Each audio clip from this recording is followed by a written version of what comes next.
যে কোনো পাঞ্জাবি ধাবা বা রেস্টুরেন্টে গেলে যে খাবারটা খুব সহজেই মেলে তা হলো ছোলে ভাটুরে। এই ছোলে ভাটুরে কিন্তু ভীষণ জনপ্রিয় একটি পাঞ্জাবি খাবার, আর এটা পাওয়া যায় না এমন কোনো জায়গা নেই। আর রেস্টুরেন্টে গেলে কিন্তু আমাদের সবার আগে কিন্তু এই খাবারটি নজরে আসে। আজকে আমরা এই ছোলে ভাটুরে ট্রাই করব। আপনারা জানেন, তবু আমি কিভাবে করি সেটাই আমি আপনাদের সাথে শেয়ার করব। তবে এই ছোলে ভাটুরে কিন্তু আজকে আমি ছোলেটা কিন্তু বানাবো একদম নিরামিষভাবে। আপনারা চাইলে কিন্তু পেঁয়াজ রসুন দিয়েও এই ছোলে বানাতে পারেন, কিন্তু আজকে আমি নিরামিষভাবে বানাবো। এই ছোলে বানানোর জন্য ছোলে মশলা বানিয়ে নেব একটা। তার জন্য প্রথমেই আমি একটা টমেটো, বড় সাইজে দুটো টমেটো নিয়েছি কিছু কাঁচা লঙ্কা, আর নিয়েছি প্রায় 1.5 ইঞ্চি মতো আদা। আদাটা নিয়েছি পরিমাণ মতো, মানে আমার যতটুকু লাগবে, যতটুকু ছোলা ভিজিয়েছি আমি সেইটা হিসাবে। মশলাটা বানিয়ে নেওয়ার পর এদিকে আমি একটা ড্রাই মশলার একটা পেস্ট বানিয়ে নেব। তার জন্য একটু ধনে গুঁড়ো, একটু জিরে গুঁড়ো, একটু হলুদ, কাশ্মীরি রেড চিলি পাউডার আর একটু গরম মশলা গুঁড়ো দিয়ে আমি একটা মিহি পেস্ট বানিয়ে নেব একটুখানি জল দিয়ে। এই মশলাগুলো এইভাবে বানিয়ে নিলে আর আপনাদের কিন্তু বাইরে থেকে কোনো রকম কেনা মশলার প্রয়োজনই হবে না। এই মশলাটা বানানো হয়ে গেল। এরপরে আমি একটা ড্রাই মশলা বানিয়ে নেব। তার জন্য এখানে নিয়েছি কিছু দারচিনি, একটু স্টার অ্যানিস, নিয়েছি একটু জায়ফল, অবশ্যই গোলমরিচ, শাহি মরিচ, শাহি জিরা, আর নিয়েছি একটু জায়ফল। জায়ফলটাকে আমি যে অতটা লাগবে না, যতটুকু লাগবে ততটুকুই ভেঙে নিয়েছি। আর এরপরে একটা ছোট্ট স্টেনার নিয়েছি। এই স্টেনারের মধ্যে আমি অল্প অল্প করে সমস্ত রকম গোটা মশলা একটু একটু করে দিয়েছি। এরপরে এর মধ্যে অ্যাড করেছি কিন্তু চা চামচে 2 চামচ মতো চা পাতা। চা পাতাটা কিন্তু অবশ্যই দেবেন। এই যে ছোলের যে একটা কালো রঙের, ছোলাটি যে কালো হয়, এইটা কিন্তু চা পাতার জন্যই হয়। আর আজকে কিন্তু আমি রান্নাটা একদম লোহার কড়াইতে করব না, একদম নর্মাল ননস্টিক কড়াতেই করব। আর যত রান্না হবে তত কিন্তু দেখবেন এই ছোলেটা কিন্তু আরও কালচে রং হয়ে যাচ্ছে। এই টিপস অ্যান্ড ট্রিক্সগুলো ফলো করলে কিন্তু একদম রেস্টুরেন্ট বা পাঞ্জাবি ধাবার মতো কিন্তু আপনাদের এই ছোলেটা রেডি হবে। এই সমস্ত মশলাগুলোকে আমি যেটা একটু গুঁড়ো করে নেবো এগুলোকে একটুখানি আমি একটু ফ্রাই প্যানে নিয়ে হালকা একটু রোস্ট করে দিলাম, এবং অল্প একটু হলুদ গুঁড়ো দিয়ে সমস্ত মশলাটাকে পেস্ট করে আমি বানিয়ে দিলাম। এই হলুদটা কিন্তু খুব অল্পই ব্যবহার করতে হবে, তার কারণ হচ্ছে হলুদ বেশি দিলে কিন্তু এই কালচে রঙটা কেটে যাবে। চাইলে কিন্তু আপনারা হলুদটা স্কিপও করতে পারেন। আর এর মধ্যে দিয়ে দিয়েছিলাম অল্প একটু কাশ্মীরি রেড চিলি পাউডার। আর এদিকে আমি ছোলা নিয়েছি এখানে 250 গ্রাম মতো, একটু কাবলি ছোলা নিয়েছি। কাবলি ছোলাটাকে আমি আগের দিন রাতেরবেলা ভালো করে ধুয়ে জল দিয়ে ভিজিয়ে রেখেছিলাম। এরপরে প্রেশারের মধ্যে কাবলি ছোলাটা দিয়ে দিয়েছি স্টেনারের মধ্যে যে গোটা মশলাগুলো আছে সেইগুলো, এবং অল্প একটু লবণ দিয়ে কাবলি ছোলাটাকে কিন্তু 2 থেকে 3টে সিটি মেরে নিতে হবে। তাহলে ডালটা কিন্তু এই কাবলি ছোলাটা সিদ্ধ হয়ে যাবে। দেখুন ছোলাটা একদম সিদ্ধ হয়ে গেছে, আর কি সুন্দর এই ভেতরে যে জলটা কি সুন্দর কালো রং হয়েছে। এরপরে আমি এটা একটা পাত্রের মধ্যে ঢেলে নেব। এরপরে আমি এর মধ্যে একটু কসুরি মেথি মিশিয়ে নিয়েছি। যে মশলাটা বানিয়ে নিয়েছি ছোলের জন্য, এই কসুরি মেথিটা কিন্তু আগে থাকতে ড্রাই রোস্ট করা ছিল। এরপরে আমি গ্যাসের উপর একটা কড়া বসিয়ে দিয়েছি এবং দিয়ে দিয়েছি তার মধ্যে কিন্তু সর্ষের তেল। আপনারা চাইলে কিন্তু রিফাইন্ড অয়েলেও রান্নাটা করতে পারেন। আর দিয়ে দিয়েছি অল্প একটু গোটা জিরে ফোড়ন। আর যদি আপনারা পেঁয়াজ আর রসুন দিয়ে করেন তাহলে সেক্ষেত্রে অবশ্যই পেঁয়াজ আর রসুন দেবেন। আর এখানে ফোড়ন হয়ে গেলে একটুখানি তার মধ্যে দিয়ে দিয়েছে যে আমি টমেটো আদা লঙ্কা পেস্টটা করে রেখেছিলাম, সেই টমেটো আদা লঙ্কার পেস্টটা প্রথমে এর মধ্যে দিয়ে ভালো করে একটু কষিয়ে নিয়েছি যত সময় না টমেটোর কাঁচা গন্ধটা চলে যায়। আর এরপরই আমি বাটিতে যে মশলাটা গুলে রেখেছিলাম, পেস্টটা করে রেখেছিলাম, সেই মশলার পেস্টটা আমি এর মধ্যে দিয়ে দিয়েছি। সমস্ত মশলা এই সময় কিন্তু নাড়িয়ে চাড়িয়ে ভালো করে কষিয়ে নিতে হবে। এই সময় কিন্তু দিয়ে দিয়েছে স্বাদ অনুযায়ী লবণ। লবণটা একটু কম মনে হয়েছিল, লবণ প্রথমেই মেশানো ছিল। আর কাবলি ছোলা সিদ্ধ করার সময়ও তো লবণ দিয়েছিলাম, কিন্তু তবুও লবণটা কম মনে হলো, অল্প একটু লবণ দিয়েছি। আর টেস্ট ব্যালেন্সের জন্য অল্প একটু চিনি দিয়ে দিয়েছি। চিনিটা দিয়ে দিয়েছি কারণ এখানে কাবলি ছোলাটা অলরেডি সিদ্ধ করা, তাই চিনিটা দিয়ে দিলে কোনো অসুবিধা হওয়ার কথা না। আর ছোলাটা ভালো করে মশলার সাথে কষিয়ে নেওয়ার পর যে আমি ড্রাই মশলাটা বানিয়ে রেখেছিলাম যে ছোলের জন্য, সেইটা আমি এর মধ্যে দিয়ে দিয়েছি।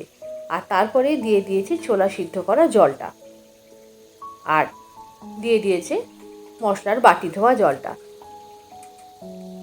খুব ভালো করে কাবলি ছোলাটাকে ফুটিয়ে নিতে হবে। ফুটিয়ে নিয়ে এই সময় যখন বেশ ভালো করে ছোলাটা ফুটে যাবে, তখন আমি এখানে একটা স্ম্যাশার দিয়ে কিছু ছোলা এরকম করে হাত দিয়ে দিয়ে স্ম্যাশ করে দিয়েছি। এতে হবে কি, এই ছোলাটা কিন্তু একটু বেশ গ্রেভি গ্রেভি হবে, বেশ ঘন ঘন হবে, খেতেও ভালো লাগবে। ছোলাটা কিন্তু একদমই রেডি হয়ে গেছে। আর বেশি ঝোল শুকানোর দরকার নেই, কেননা যত ঠান্ডা হবে তত কিন্তু ঝোলটা টেনে নেবে। একটু ঝোল ঝোল থাকতেই নামাতে হবে। এরপরে রান্না হয়ে যাওয়ার পর আমি একটুখানি 5 মিনিট মতো কড়ার ঢাকনা চাপা দিয়ে এটা রেখে দিয়েছিলাম। আর এরপরে আমি এর উপরে দেওয়ার জন্য একটা তড়কা বানিয়ে নেব।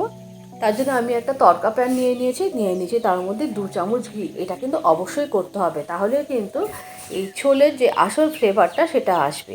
আর তারপরে এর মধ্যে দিয়ে দিয়েছে কিছু গ্রেট করে রাখা আদা, আর তারপরে দিয়ে দিয়েছি এর মধ্যে একটু কসুরি মেথি দিয়ে এইটা কিন্তু এই ছোলের ওপর দিয়ে ছড়িয়ে দিতে হবে।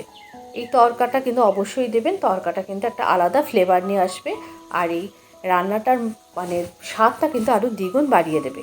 এরপরে আমি ছোলাটাকে একটা বোলের মধ্যে সার্ভ করে নিলাম, আর ওপর থেকে দিয়ে দিলাম এই তড়কাটা। ছোলাটা আমার একদম রেডি হয়ে গেছে। দেখুন কি সুন্দর দেখতে হয়েছে, আর একদম বেশ কালো কালো হয়েছে, একদম যেন সেই ছোলে ভাটুরে মানে পাঞ্জাবি ধাবাগুলোতে যেরকম হয় ছোলে সেরকম। আর ওপর থেকে ছড়িয়ে দিয়েছি যে মশলাটা রেডি করে রেখেছিলাম, সেই মশলাটা ড্রাই মশলাটা আবারও উপর থেকে একটু ছড়িয়ে দিয়েছি। এরপরে আমি ভাটুরের জন্য ময়দাটাকে মেখে নেবো। এখানে এই মেজারিং কাপে আমি 2 কাপ আর খুব সামান্য একটু ময়দা নিয়েছি। নিয়ে এর মধ্যে আমি দিয়ে দিয়েছি প্রায় 4 চামচ মতো সুজিটা কিন্তু অবশ্যই দেবেন। ভাটুরেতে কিন্তু এরকমভাবে পাঞ্জাবি ধাবাগুলোতে ভাটুরেটা বানানো হয়। সুজিটা দেওয়ার পর আমি এর মধ্যে মিশিয়ে দিয়েছি একে একে একটুখানি বেকিং পাউডার, একদম 1 চিমটে মতো, আর দিয়ে দিয়েছি একটু বেকিং সোডা, সেটাও একদম 1 চিমটে মতো, বেশি দেওয়ার দরকার নেই। আর দিয়ে দিয়েছি অল্প একটু নুন, অল্প একটু চিনির গুঁড়ো, আর দিয়ে দিয়েছি বেশ কিছুটা পরিমাণ টক দই। একটা কথা বলে রাখি, আপনারা যদি মনে করেন ছানা কাটার যে জলটা থাকে না, ছানা কেটে যে জলটা, সেই জল যদি ঘরে আপনাদের থাকে, তাহলে কিন্তু আপনারা এই ছানা কাটা জল দিয়েও কিন্তু অবশ্যই এই ময়দাটা মাখতে পারেন। আর দিয়ে দিয়েছিলাম ময়ামের জন্য অল্প একটুখানি রিফাইন্ড অয়েল। সমস্ত কিছু দিয়ে খুব ভালো করে আগে হাত দিয়ে মেখে নিতে হবে। মেখে নেওয়ার পর তারপরে অল্প অল্প জল দিয়ে কিন্তু মাখতে হবে, কেননা এই দই যেটুকু, এই দইতে কিন্তু পুরো ময়দাটা কিন্তু মাখা হবে না, জল একটু মেশাতেই হবে।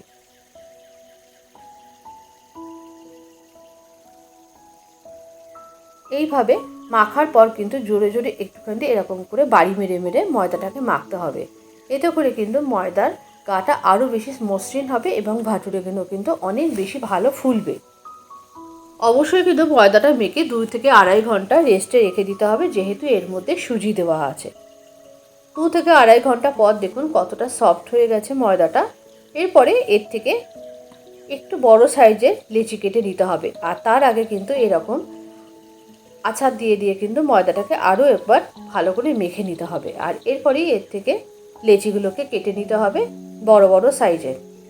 আর এদিকে গ্যাসের উপর কিন্তু আমি অলরেডি বেশ খানিকটা তেল কড়াতে গরম করতে বসিয়ে দিয়েছি এই ভাটুরেগুলো ভাজার জন্য।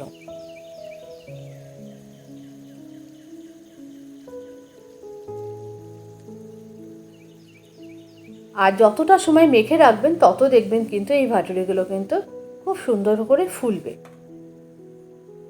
এরপরে লেচিগুলোকে একে একে বেলে নেবো এবং বাকি ময়দাটাকে ঢাকনা চাপা দিয়ে আবারও রেখে দেবো। আগলা রাখবেন না, তাহলে কিন্তু এর গাটা শুকিয়ে যাবে। এদিকে তেলটা গরম হয়ে গেছে, আমি এর মধ্যে একটা লুচি ছেড়ে দিলাম। দেখুন কি সুন্দর প্রথম থেকেই ফুলে উঠছে, একদম ফুটবলের মতো ফুটে উঠছে, দেখতেও কি সুন্দর লাগছে। এইভাবে সমস্ত রকম টিপস অ্যান্ড ট্রিক্সগুলো ফলো করে আপনারা বানাবেন, তাহলে দেখবেন কিন্তু এই ভাটুরে হবে কিন্তু একদম রেস্টুরেন্টের মতো। এইভাবে আমি সমস্ত ভাটুরেগুলো এক এক করে ভেজে নিয়েছি।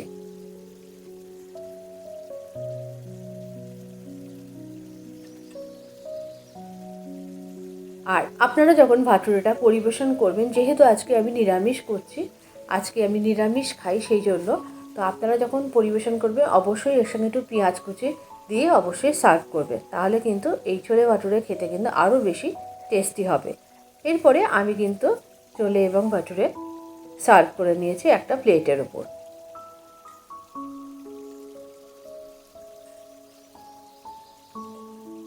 এর আগে আবার পেজে কিন্তু অনেক ধরনের লুচি এবং পরোটার রেসিপি দেওয়া আছে, কিন্তু এই ছোলে ভাটুরেটা কিন্তু আমার পেজে আজ পর্যন্ত এখনও একটাও দেওয়া নেই।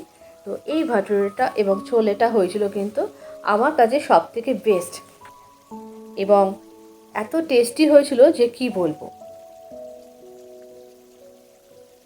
আজকের রেসিপিটি যদি আপনাদের ভালো লেগে থাকে অবশ্যই একটু লাইক করে বন্ধুদের মধ্যে শেয়ার করে দেবেন।